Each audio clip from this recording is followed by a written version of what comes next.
Welcome to episode 91 of the Selling Your Screenplay podcast. I'm Ashley Scott Myers, screenwriter and blogger over at sellingyourScreenplay.com.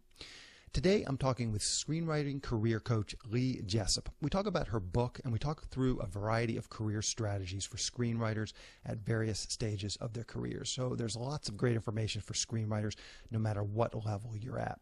So stay tuned for that. If you find this episode valuable, please help me out by giving me a review in iTunes or leaving a comment on YouTube or retweeting the podcast on Twitter or liking us on Facebook. These social media shares really do help spread word about the podcast, so they're very much appreciated. A couple of quick notes. Any websites or links that I mention in the podcast can be found on my blog in the show notes. I also publish a transcript with every episode in case you'd rather read the show or look at something later on. You can find all the podcast show notes at www.sellingyourscreenplay.com/podcasts, and then just look for episode number 91. I just want to mention, too, a free webinar that I'm doing on Wednesday, September 30th. I'm basically redoing the webinar I did in August. I had a lot of people who weren't able to attend, so I'm going to do the exact same webinar again live. It's called How to Effectively Market Your Screenplay and Sell It. I'm going to go through all the various online channels that are available to screenwriters and give you my unfiltered opinion of them. I get questions all the time like, does the blacklist work? Does Inktip work? Or which contests should I enter? I've tried pretty much every marketing channel available to screenwriters, and I'm going to give you my unfiltered opinion on each one and tell you which ones have worked for me. Again, this webinar is completely free. Don't worry if you can't make it to the live event. I'll be recording this event so you can sign up, and then if you sign up but can't attend the event, I will send out a link so that you can listen to the event later on at your leisure. To sign up, just go to sellingyourscreenplay.com/free webinar, and free webinar is all lowercase and all one word. I will, of course, link to the webinar in the show notes, so if you can't remember that, just check out episode number 91 episode 91 of the podcast on Selling Your Screenplay. A quick few words about what I'm working on. So last week, I've been very busy rewriting the project I wrote the previous week. I mentioned that last week that I wrote this script in a week. Well, now I'm going through and doing rewrites on it. I got onto the set where they're going to be shooting. This was valuable as it allowed me to go back into the script. I was able to go down to the set, actually see what the actual rooms that we were going to be shooting in looked like, and then I was able to go back into the script and really tighten up the script and make it so that the scenes were written specifically for this location. And that's going to have a lot of advantages when they actually start shooting. I understand that a lot of it takes place in this one big room. I understand the space. I understand sort of where different people will be in this space. There's some closets, there's some hallways, there's some other rooms, and I could write all that stuff in, and not only is it going to make it easier, but I'm able to really maximize what I'm able to use, because there was a desk over here, or there's a little, a little bunch of seats, chairs over here. I was able to really see how the corners work, and I was able to write that into the script, so I'm able to maximize the production value. They're able to use every square inch of this room because I was able to see it and actually write it in. And the same thing for the rest of this set. It's a big warehouse down in downtown LA that they've converted into a movie set. And the main downstairs, and this is where this movie takes place, is downstairs in a hospital. So they've got this very elaborate hospital set with patient rooms and an operating room and waiting rooms and a pharmacy, hallways, just a whole bunch of a little nursing area, nursing station, a little place with beds, hospital beds, all this stuff, an emergency room, all this stuff they had in the first floor of this big warehouse-like building.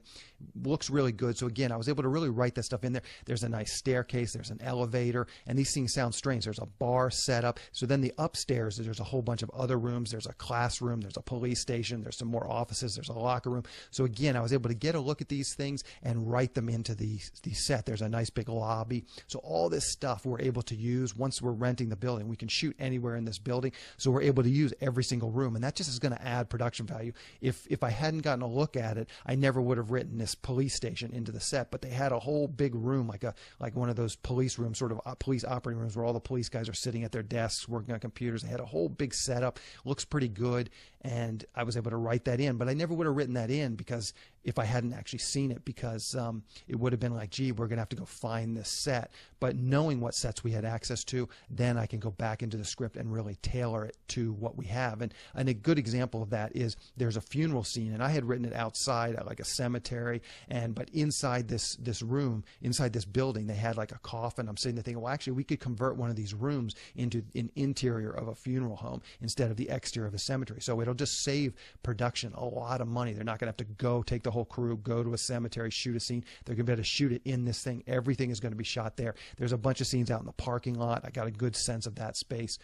So all that stuff is great. And if you're writing a low budget feature film, really doing that, thinking about where you're actually going to shoot this thing and writing for a specific location is very, very important. A movie I wrote a couple years ago called Ninja Apocalypse did the same thing. The producers knew the location they were going to be shooting at, so we knew what production sets we had, and again, we wrote all of those into the scripts, and it gives the movie a much bigger feel, a much more production value, because you've got all these different sets. Nobody that's watching the movie is going to think all of these completely different sets would exist in one building, but they do, because it's specifically set up for that.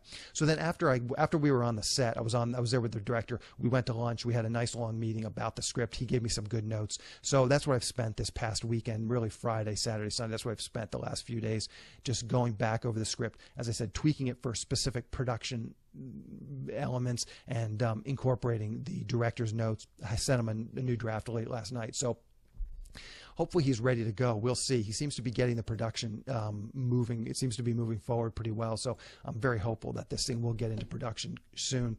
Also, if you listen to this podcast regularly, I mentioned a couple of weeks ago that I was meeting with some distributors. I was really, from my perspective, I was meeting these distributors to try and talk about my own film that I'm producing, but they wanted to talk to me about some of the things that they're working on, which is fine. So they had a couple of ideas that they were kind of bouncing around. We got to talking, and they called me last week, and I'm going to go meet with them again tomorrow to specifically talk about one project that they want me to write on. Sounds like we're pretty much ready to go. I still have the contract, still needs to be signed and this kind of thing. They need the script pretty quickly. I don't have to write it in a week, but they need the script in about a month.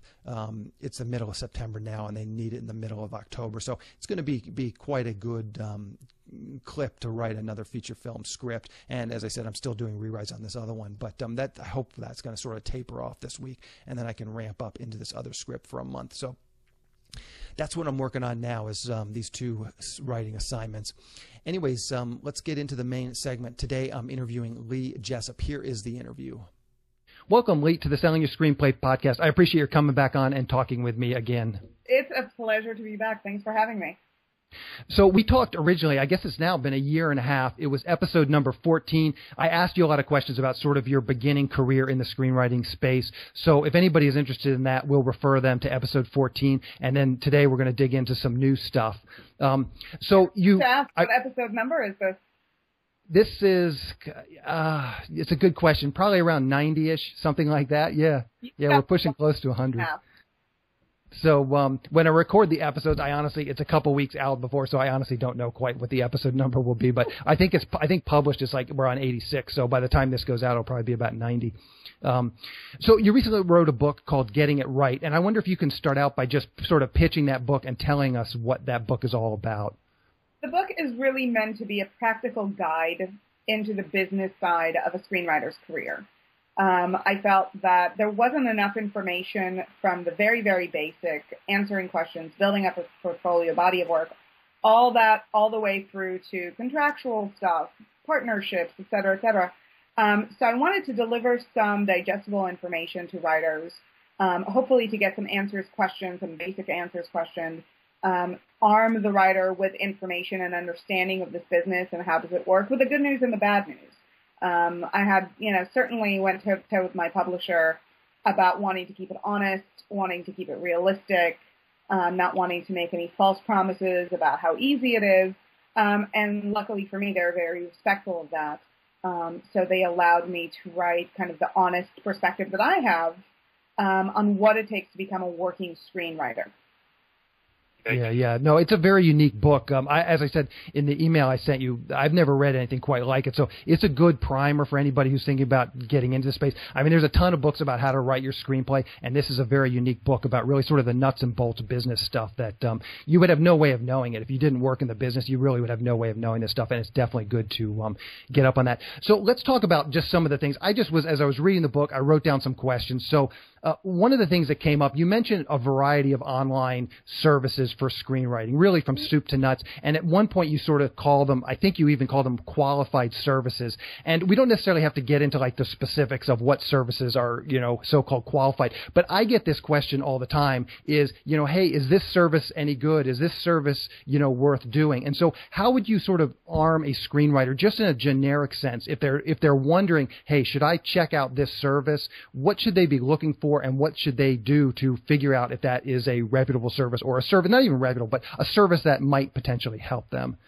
Well, I think, first of all, because the help space for screenwriters is so overly saturated, right? And, I ran ScriptShark for 6.5 years, and one of the luxuries that I had while I was doing that is that I was financed by the New York Times, and so I was allowed to do a lot of market research, and I would sit back and watch the numbers grow. How many covered services are out there? How many consultation services are out there? And it just grew year over year specifically as the industry retracted following the recession, all of those things. So I think it's really important for writers to really figure out what works, what doesn't work, what's worth their money. I always crowdsource my information. So I always go to my writers, and I'm lucky to have an army of writers that I work with. That I can go back to and say, okay, have you worked with this person? What was that experience like? Not everybody has that. What I will offer up is that I have a resource guide that is kind of built off of what I started in the book, but has been updated year over year. So if anybody wants that, feel free to email me, lee@leejessup.com. I'm more than happy to send it out. So I keep that for myself for reference. But really do your research. I find Twitter to be a great resource. I find ScriptMag to be a great resource. More than, finding one review or one-off, which is not really what you're looking for. You want to see what is that person's or service's footprint in the industry. Are they active? Are they present? Are people engaging with them? Is there general feedback that people are getting? Can you connect with somebody that they're working with? For example, one of my writers was just offered entry into a program that is supposedly started by a number of managers. So he found a way to contact other writers who participated in that program to sit down and say, okay, what is your experience? Truly, was it good? Was it bad? It's really important to do that research because you can start spending money today and not stop until you're utterly broke. So it's really important to do comprehensive research, never go off of one thing, but rather see if you can create a composite of information to inform your opinion and your decision. Yeah, for sure. That's sound advice. So one of the other things you talk about in your team in your book is about writing teams and sort of the team that a writer would assemble. And I wonder if you can talk about, first off, what that writing team looks like, and then we'll kind of get into maybe how to actually assemble that team. But what kind of a team does a writer need as they progress in their career? Well, the thought behind that particular perspective is that in any other skill-based profession, where one has to continue to improve and the rewards are, if success is achieved, immense, there's a support team in place. If you're a tennis player, if you're a chef, if you are an architect, there are mentors, there are guides, there are teachers. There's, in really every scenario, and somehow we don't seem to have developed that philosophy quite as well in the entertainment space, even though actors certainly have their coaches and their teachers and their mentors. So for me, a writer should always have a story consultant or story analyst, somebody who is more advanced than they are, somebody who is really understands story, is a proven voice in that space, who will always be able to give them sound, reasonable, vetted advice, understand what they're trying to do, etc. I'm a big believer in classes, so teachers become part of that team, people that you can refer to later. Your community can become part of that team if they're writers who are ahead of you. in their careers who can support you, people like me to become support, because we are there to provide information, support, insight, guidance, all of those things. And all of that can hopefully keep the writer going, because ultimately this is not a sprint. Getting a career going is 3 to 5 years at minimum. Most people will say it's 5 to 10. So you really have to figure out how to survive on year 7 and be prolific and then be motivated and be consistent and be executing, as opposed to how to get through the first 6 months. Anybody can get through the first 6 months. I promise that. But once rejections start rolling in, and disappointment and challenges and changes in the industry, who do you turn to? How do you keep yourself going?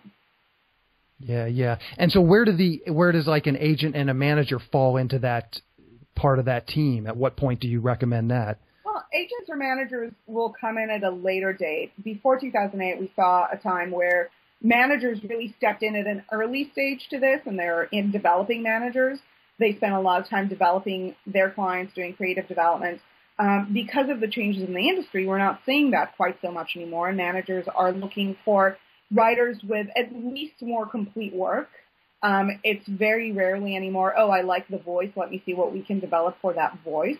They're really looking to see it on the page, and very few managers have the bandwidth to really develop new talent without any success stories or wins under the talent's belt.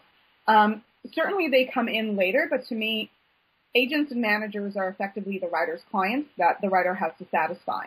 And with them being the writer's clients, the writer has to keep some sort of a professional facade, a professional face on, in order to keep the relationship steady and powerful and effective for the long term. So to me, a manager or an agent is just not the person to have a meltdown with. All writers will have meltdowns. It's not the place to take your crappy ideas that may be gold, but maybe not so much. They're one more client that the writer has to satisfy, ultimately, because the competition is just so high in the space right now. Everybody has a loaded list, every agent or manager that I know anyway. Every writer is competing to get on that agent or manager's list. So those relationships have to be very carefully considered and maintained.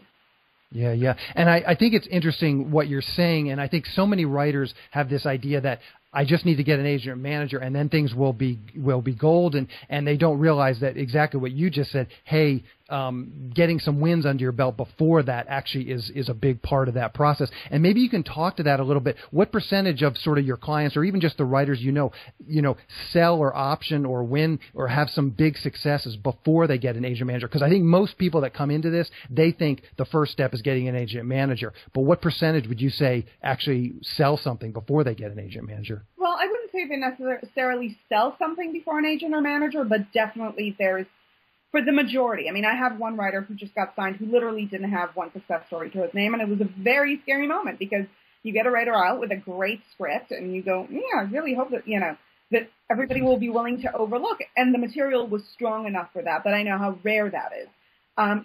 My writers who get signed, all other than the one, all have some pedigree to them. So television fellowships, odd jobs. I have one writer who ghostwrites for A-list directors in this town. So there is some recognition there, and there is some relationships there. It doesn't necessarily have to go all the way to that sale, but we are looking for that contest win or contest placement. One of my clients just placed top 5 in tracking V, and from that got a manager.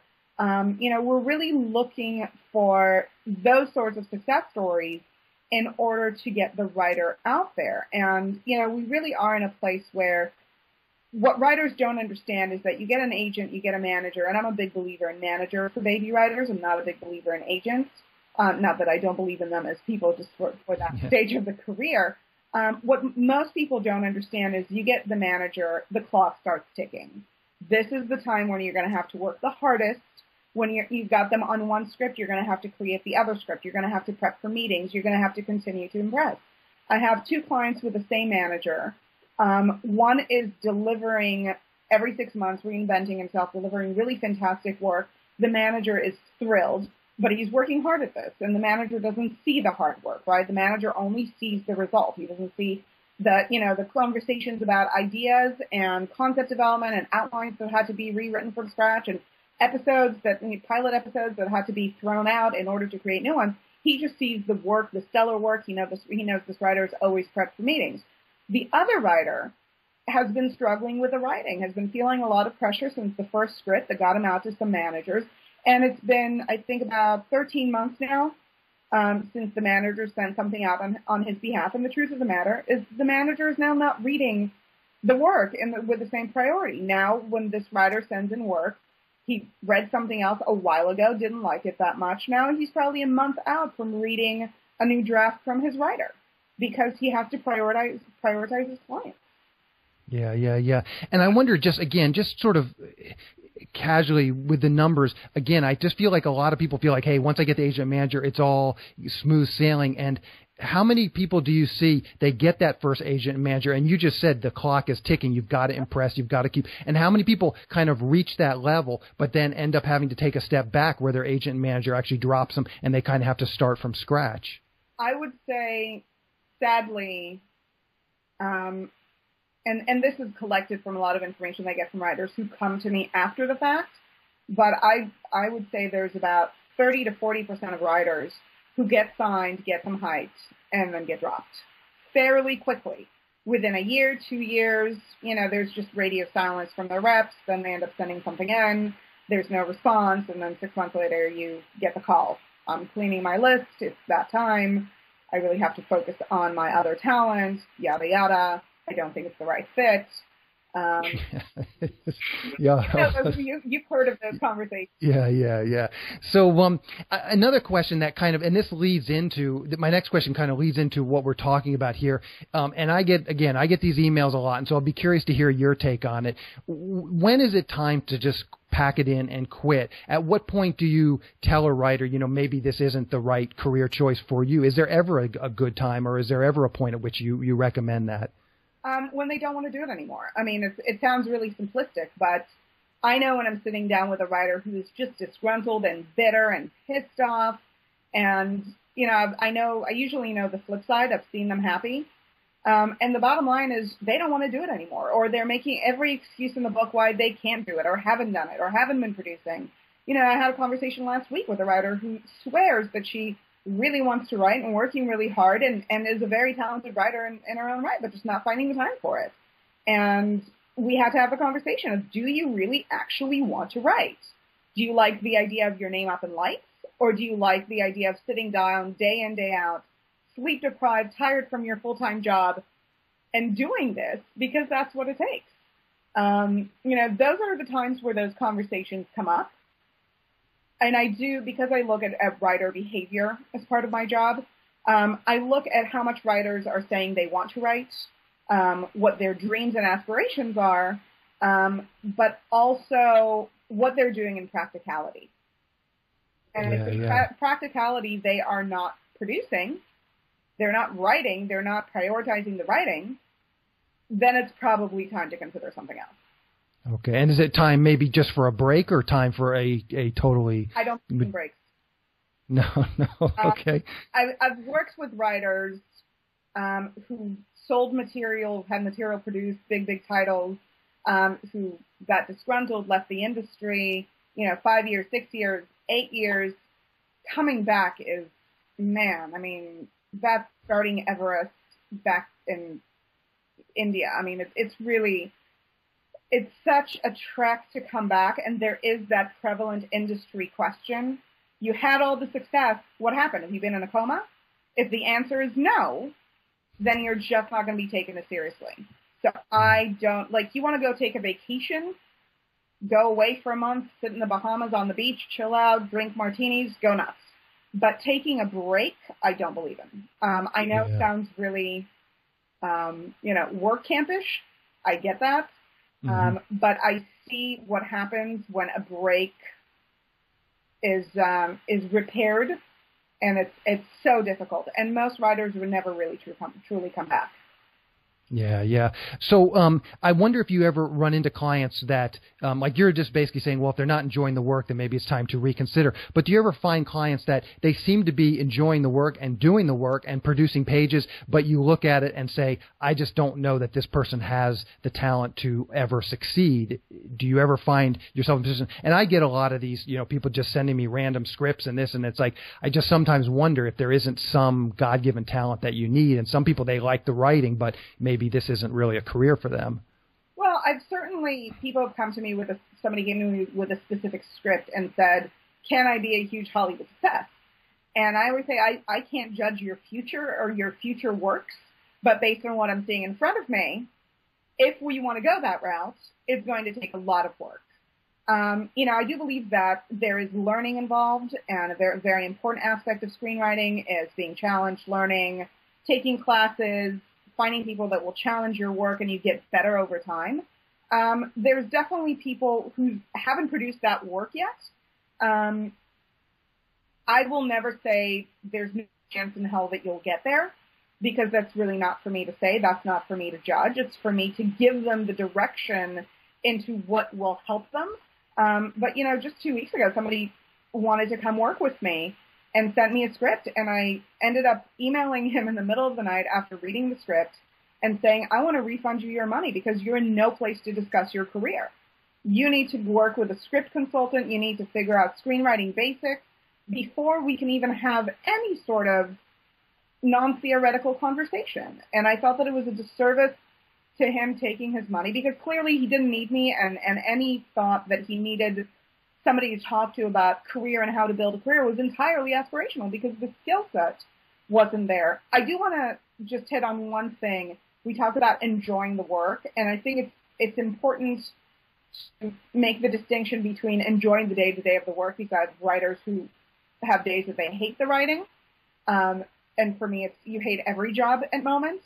But hopefully you love the job, which is the writing, more than you hate the job. And so long as you love the job more than you hate the job, then you should keep at it. When you get to a place where it's making you miserable, and you hate the job all the time, that's when go work at Starbucks. You'll be happier. Yeah, yeah.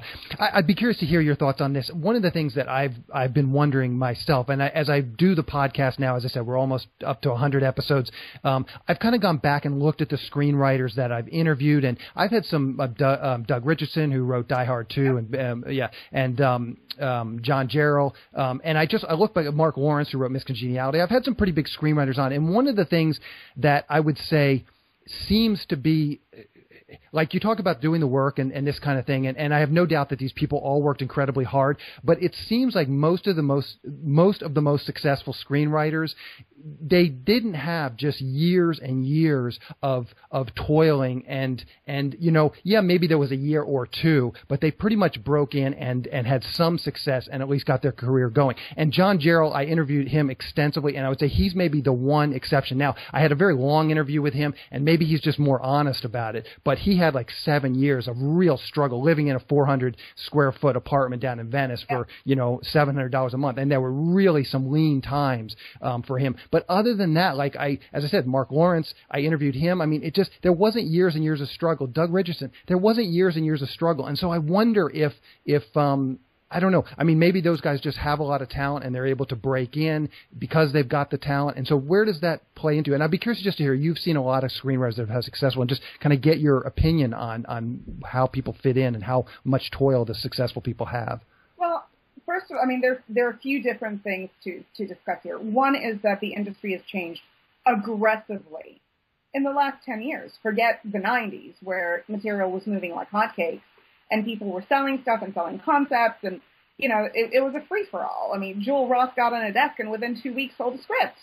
Where in the world does that happen now?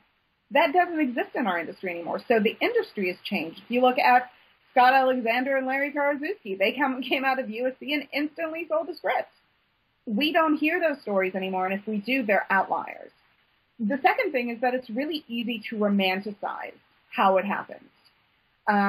Melissa Hilfers wrote a script and sold it called Undone. Earlier this year, it sold in March. It was a spec sale. And there were comments in the Deadline article about the script sale about how she was a litigator in New York, and she just, somebody made a comment, she just wrote the script on the side and sold it. I have to call bullshit. I know Melissa. Melissa worked her ass off. She's the hardest working person I know. Always reaching out to the industry and creating new stuff. She wrote the script in 3 months, but this was not her first or second script. She worked her butt off, but there was this really fun idea of like, there's this litigator who, at night after she's done in court, goes home, writes the script, and sells it. That's not the story, and that's not the reality. So the writers that I see with success that break today or break in the last 5 years, there's work. Everybody loves the story about the insurance agent who, wrote a script from his desk while rolling calls. But ultimately, those stories don't happen a lot. And I do find that for people breaking and working today, which is really my audience and my people, my writers, it is a lot of work. There isn't that magic formula. And there's that moment when you're really hot where it feels like anybody will buy anything, and then a drop of a hat, something in the wind changes, and you have to work again. And so it is a working profession and a hard-working profession. The writers who are on the studio list, which are very few writers, have a different life and a different game, but they broke a while ago. They've been on those lists for 10 years, 12 years, and they're getting those jobs left, right, and center, and they're getting into pitch, and oftentimes they are selling pitches. But those are not writers who are breaking today or trying to break today. Are we talking, like, and using this woman who you just mentioned who sold the spec, are we talking 2 to 3 years of hard work, or are we talking 5 to 10 years of hard work? Because I think there's a big differentiation. I think there's, like, especially when I moved out to Hollywood, I got here, and there's that sort of 2 or 3 year period where, as you said, almost anybody can make it through sort of that period. But once you hit that 2 to 3 year period, I had a lot of friends that had shown up in Hollywood the same time I did. After 2 or 3 years, they start to drift away, and those people that don't make it. So there seems to be sort of a point. So there's a difference between 2 and 3 years and 5 and 10 years. And I'd be curious to see what you're talking about. I believe 3 or 4. I think it was closer to 4. Because I met her about 2 years into the journey. So we're talking 4 to 5 right now, I believe. I could be wrong. So Melissa, if you're hearing this and I'm wrong, I'm sorry. But, this is also a person who wasn't litigating anymore. She was a person who was writing full time. This is not something that she did at night when the muse struck her.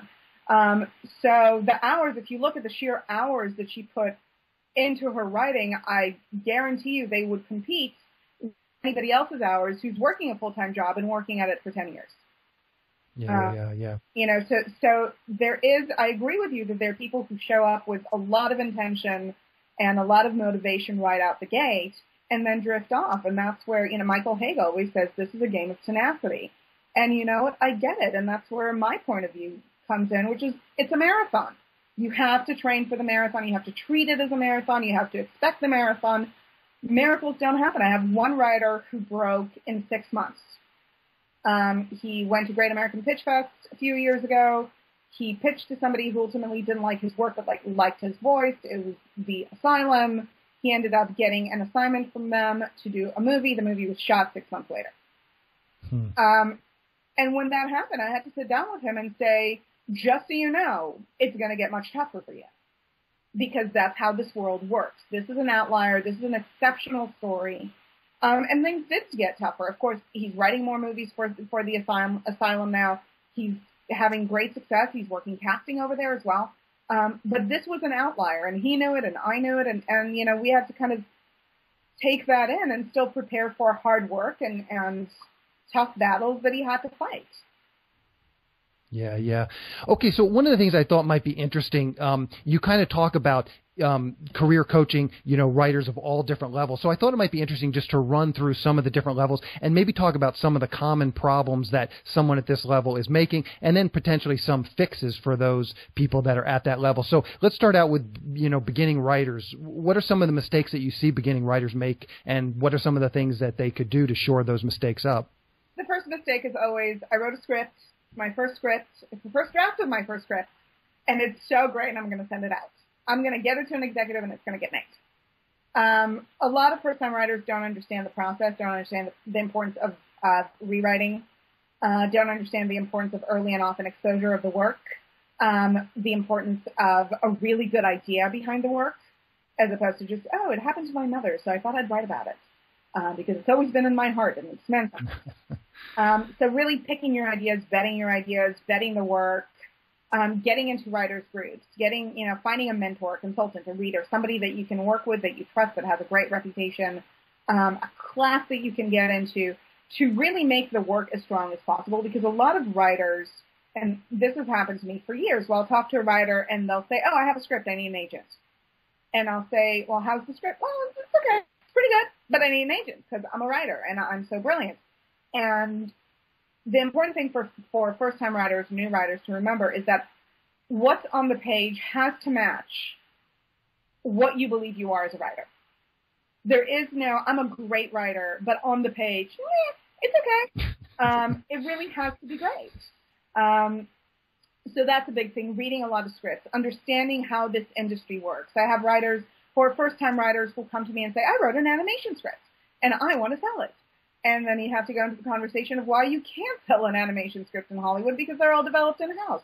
And when it happens very rarely. So you have to understand this machine that you're trying to become a part of. It's never too early to start reading industry news.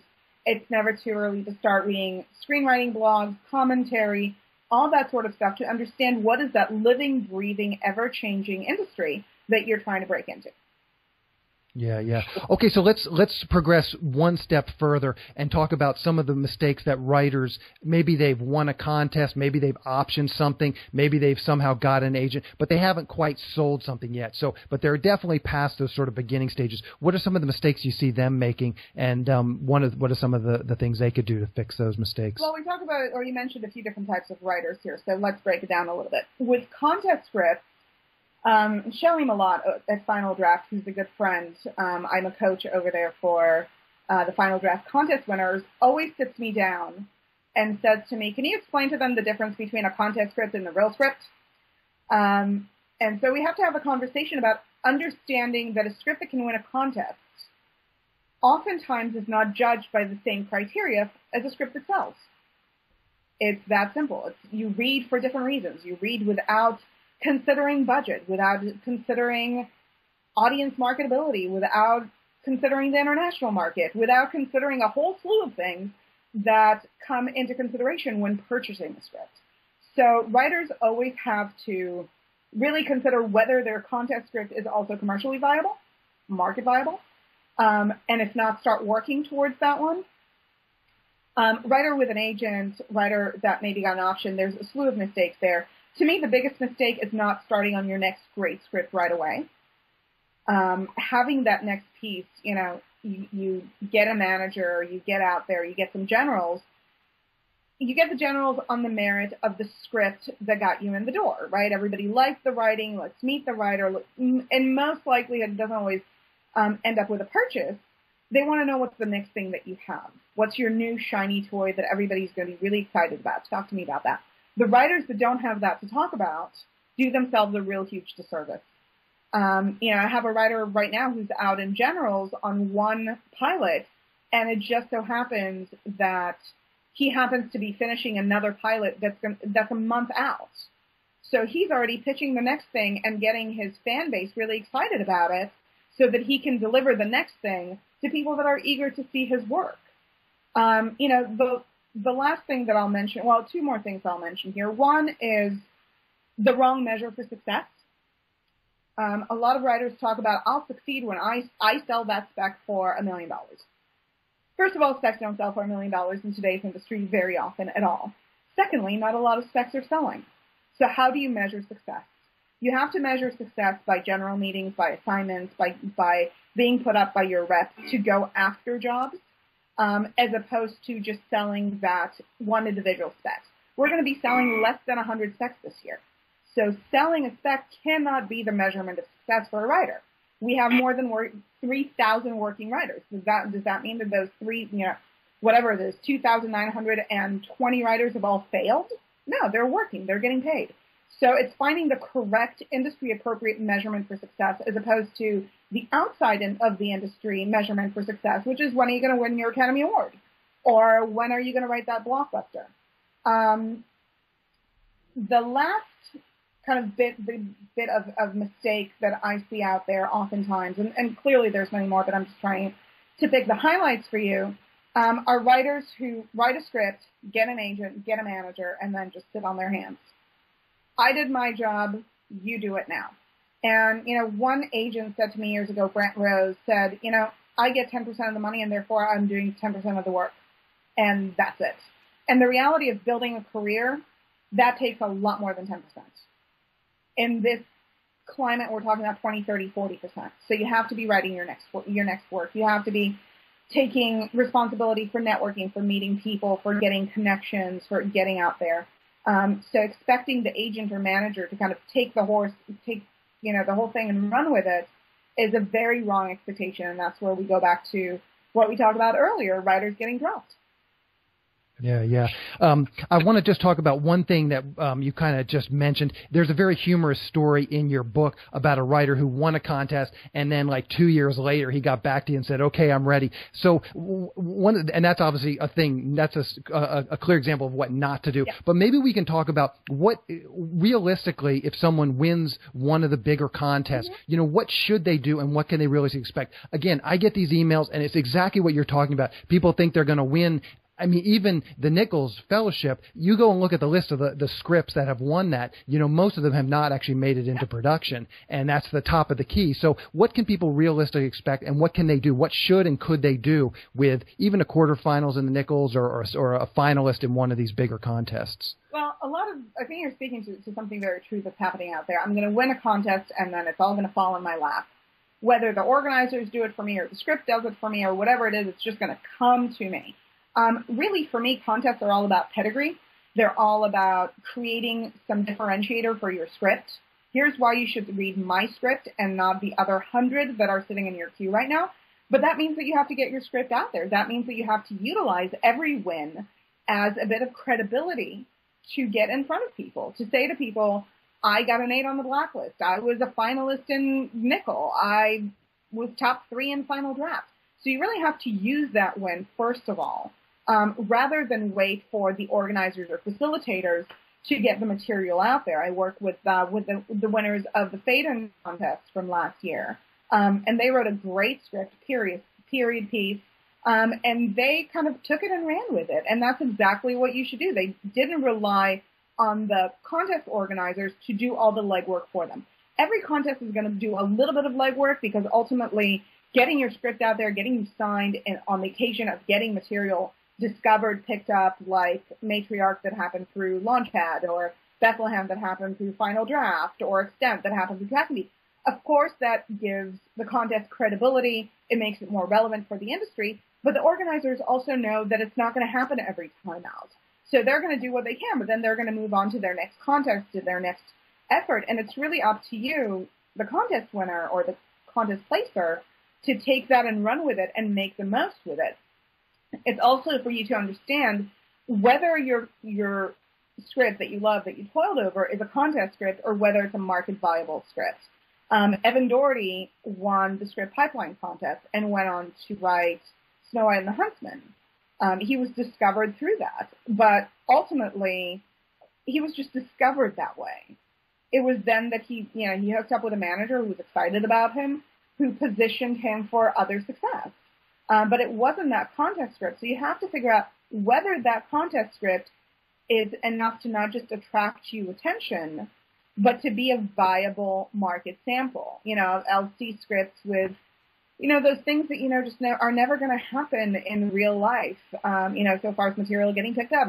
Screenplays that are all, 8-year-old kids that get really far in a contest. It's a great script. It's a fun writing sample, but it's not going to get made. Especially not when there's building exploding behind them, because it's just not a wise investment. It's still a stellar contest script. But you have to figure out whether your contest script is market viable, and if not, what is that next idea that will be, and be ready to talk about that as soon as you win that contest or as soon as you get that placement.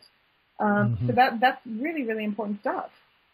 And just to clarify, you say basically you're hoping to win the contest, build your pedigree. And what exactly does that mean? Does it mean query letters? Does it mean cold calls? So then when you are cold calling a production company, you can say I just won this contest. What exactly are those marketing channels that these writers should be using? Just all Inktip, Blacklist, all the above? As many as they can find that are proven avenues into the industry. So I believe in targeted queries, reaching out to people that you're a huge fan of, managers that you've heard speak on, for example, your podcast, and saying, I heard you speak on Ashley's podcast. Can you please read my script? It just was a finalist in Page, and I loved what you said. That's pedigree right there. That's okay, this is not just a nothing writer, yet another, and I don't mean to say that in any sort of disparaging way, but a writer that doesn't have any credibility, that I don't have any way of telling whether it's good or it's bad. I'm going to, if I say yes to reading a script, they're going to hound me. They're going to call me. They're going to email me. They're going to bother me until I read the script. If it's a really bad script, do I want to have that conversation? Do I have to then avoid them? So agents and managers are looking, specifically agents and managers, but sometimes producers as well, are looking for those effectively sign-offs.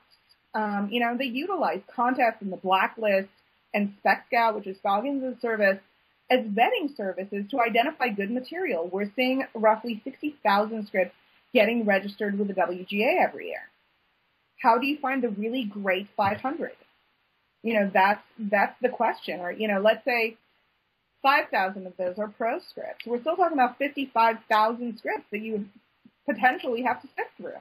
How do you find the stuff? So there are all of these particular roadblocks that have been placed there by the industry so that a contest win or a good score from the Blacklist, all of those can be used in a targeted query, can be used in a pitch event, can be used in, virtual pitch fest or production art services or any one of those channels to say, look at me. I got an 8. I'm a finalist in this big contest, and really only big contests matter. Small contests really don't have that kind of pedigree. But yeah, then you use every available avenue. Okay, so let's move along to writers that are maybe a little more seasoned. Maybe they've sold a bunch of stuff, and I would put myself in this category. I've sold a half dozen feature scripts, optioned lots more, but I still feel like I'm a long ways from being a studio screenwriter. So maybe you could give some advice to people that are sort of my boat. And I get a lot of people coming through my site that they have sold some stuff, and they actually do have some credentials. But again, there's a big gap between selling a half dozen scripts, as I know, and actually selling something at that studio level. So maybe you can give some advice to people like myself. Well, the first thing for me is that a lot of writers who've had some success have a tendency to let their network go stale. So they met somebody at a party 2 years ago, but they never connected. Little do you know, this could be somebody that can help you migrate to that next level. So it's really important to keep taking care of those industry contacts. My writers are on a schedule. We have Excel spreadsheets. They know when they had coffee last, when they reached out last. They're saying that effective networking is done in the spirit of generosity. So I like to see my working writers specifically, but this is across the board, networking and making it about the other person. Let me buy you coffee. Let me buy you lunch. Let me ask you some questions rather than I read a script. Can you read it? Can you help me? I'm trying to get a new agent. I'm trying to get a new manager. I'm trying to get to blah, blah, blah. Do you happen to know them? When networking is done in the spirit of generosity, then opportunities are offered back up to you. So it's incredibly important to keep your network primed, to constantly keep in touch with everybody that you know so that you don't reach back out to them 5 years later when you found out that they went from, a lowly kind of lifetime executive to run Warner Brothers TV. You want to stay in touch. People in this industry move so fast. And when I was coming up 20 years ago in this industry, the joke was always be nice to the root assistant at CAA because one day he'll be running a studio. And that's absolutely the truth. Be nice to everybody. Keep in touch with everybody. Go have coffee with the assistants. You just don't know how it's going to happen. And the important thing is to constantly reinvent yourself on the page. Constantly challenge yourself. Don't repeat what you did before because you already did that. You already had success with that. And the biggest thing that people watch for with repeat writers is, are they doing the same thing all over again? Now it's a Western, but it's the same story as it was in space. So it really is about reinventing yourself and finding ways to be challenged. I find that people who are selling need to be on top of what's on the screen, what's on the page, that much more so than anybody else, because that's the expectation of you. You earned your A. Now you have to keep your A. So you really have to stay on your game.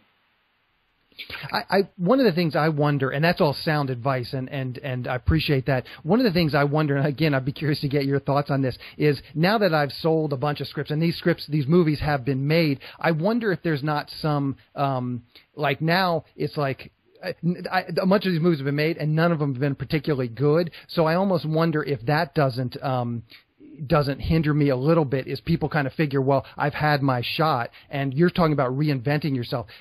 Maybe that means just writing stuff that's completely outside of sort of the genre of what I've actually had success with. I don't. Sometimes it's writing outside of your brand, because you've already established in some way. You know how to put words on paper that end up on screen. If you feel like you've gone as far as you can go, sometimes it's stepping outside of your brand.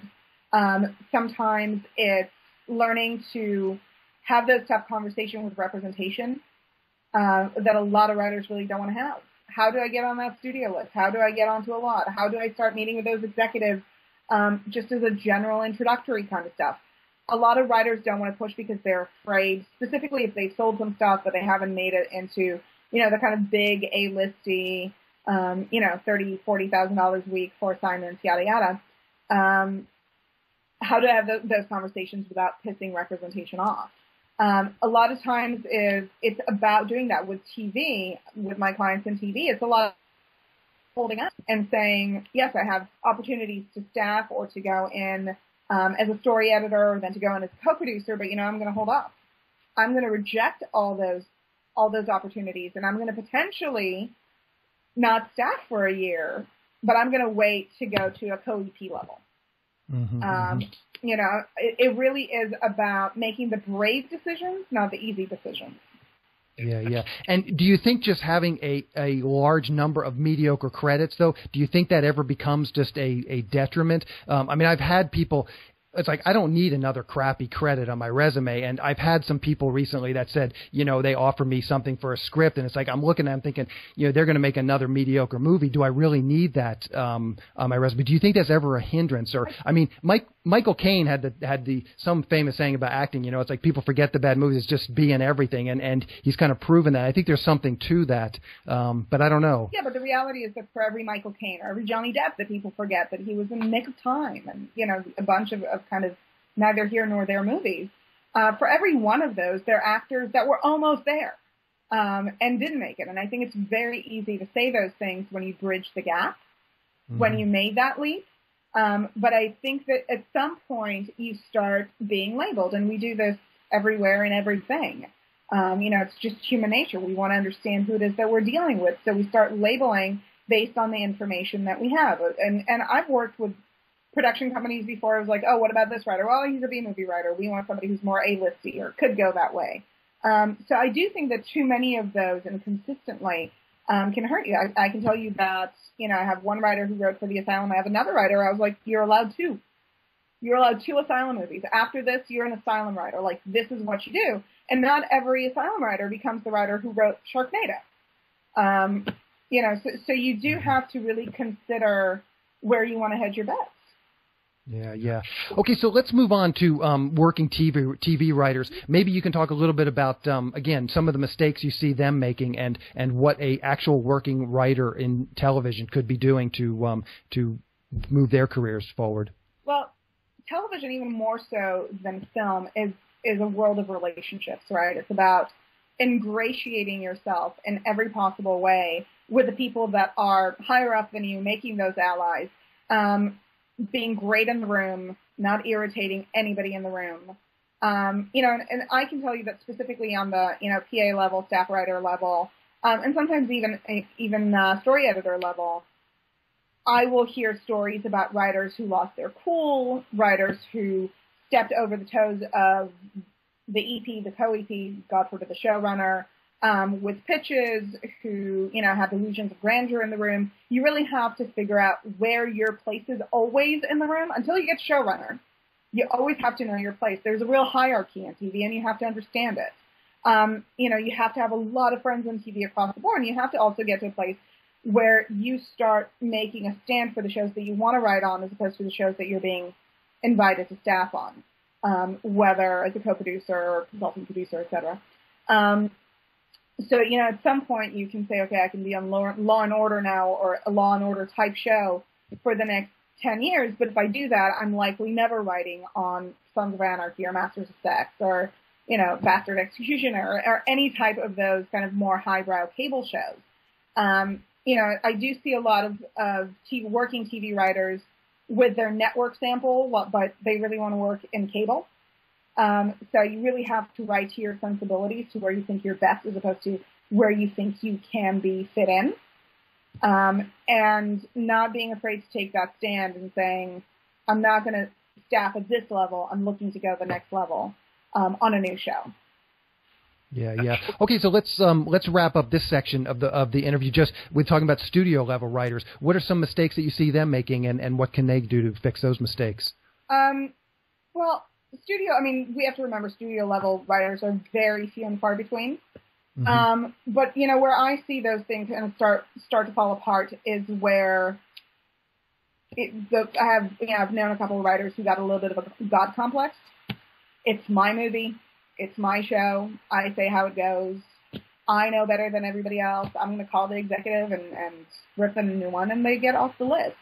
It's very important to remember, no matter where you go, whether you're studio or indie, film is a director's medium.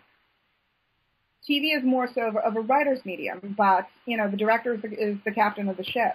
And I've seen writers in studio level try to assert themselves the captain.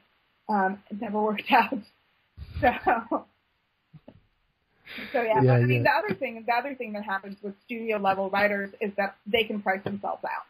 And I've seen that happen as well. Kind of the quote keeps going up and up and up that eventually they're hireable on, maybe 3 pictures a year if they're lucky. And at some point they're priced out. It's much, much better to go with somebody who's half the price and still has pedigree and a reputation. So you have to be really careful as you're pushing your quote up and allowing your agent to push your quote up. And your agents will push the quote up faster because they anticipate that at some point you'll leave them, as usually happens with agencies. And we certainly see talent and lit hop from agency to agency is kind of the standard. They're going to push the quote up as high as they can because they figure in 2 years it's not going to be their problem. It's going to be somebody else's problem because you will have left because you're not getting those assignments anymore. But they got the big chunk.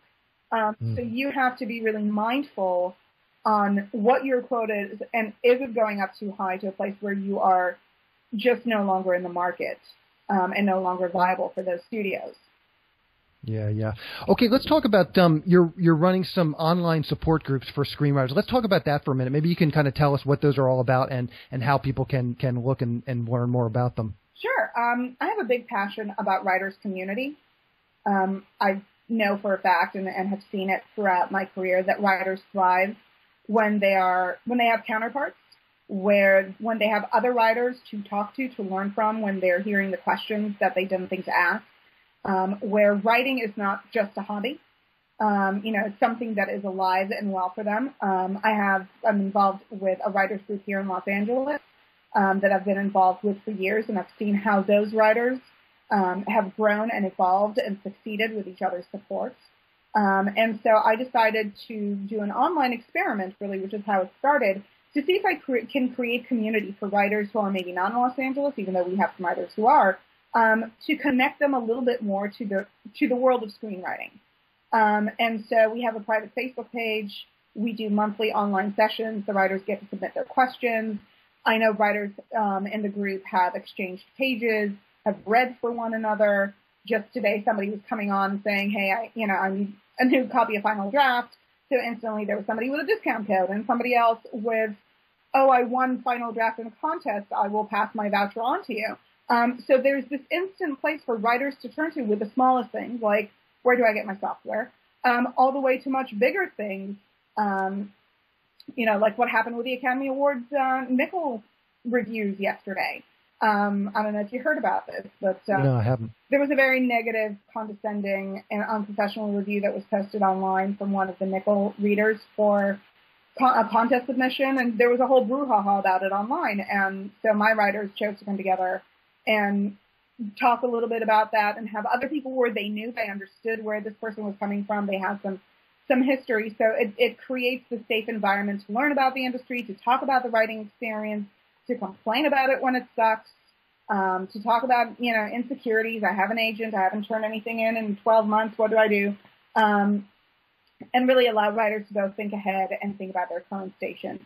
So we do these groups once a month. Anybody who's interested is welcome to check it out on my website, leejessup.com. I do offer a free trial because I want people to know what they're walking into. That's the story of my community effort. Okay. And is there some criteria that you would say is a good fit for this? You just mentioned someone, as an example, someone has an agent but hasn't turned anything in 12 months. Do you prefer writers that have a little bit of experience? Are there newer writers? We have really writers across the board, from really brand new writers who just want to understand it, writers in Australia, England, France, East Coast, West Coast. Some, a few are a little bit more advanced. One just got a green light on a movie. Another is with an agent manager. Another one just had a TV show that's getting picked up. So we have all different levels, but I think part of the glory of it is that everybody's a little bit different and has a little bit of a different perspective and brings in different questions that allows writers to illuminate areas they didn't think about. And it's been a really lovely collaborative community. I couldn't enjoy it more. Perfect. So I will link to that in the show notes for sure. I always like to end the interviews, just have people, they can talk about, their Twitter handle, their Facebook page, really anything you feel comfortable sharing. Just how can people, contact you? How can people potentially follow what you're up to? Oh gosh, there's so many ways. Sometimes I feel like I'm tired of myself, so it's hard. Come follow me. I just want to go, Lee, shut up. But no, I'm on Twitter. Lee Jessup is my handle. I'm on Facebook. Under Lee Jessup. I also have a career coaching page. I also have a private group page. You can always reach out to me via email, lee@leejessup.com, my website, leejessup.com. I'm really fairly accessible. It's important to me. I always say that I don't know how to bullshit, because it really doesn't pay off and I have to defend the bullshit, and that's a bad idea. So I tend to be pretty open and upfront, to anybody and everybody. So, and I really do love the luxury of my job, which is hanging out with writers all day. Perfect. So, well, Lee, I appreciate your coming on the show. It was a great interview. Lots of good information. I highly recommend your book. Anybody who's listening to this and kind of wants this very, practical nuts and bolts business advice, that's a great place to start. Just check out your book as well. Yeah, and thank you for having me on again. You have some really great interview subjects. I'm really impressed that you've recorded so many podcasts since we last spoke, which is really not that long ago. So I couldn't be more impressed. Perfect. Thank you. Thank you. A quick plug for the SYS Screenwriting Analysis Service.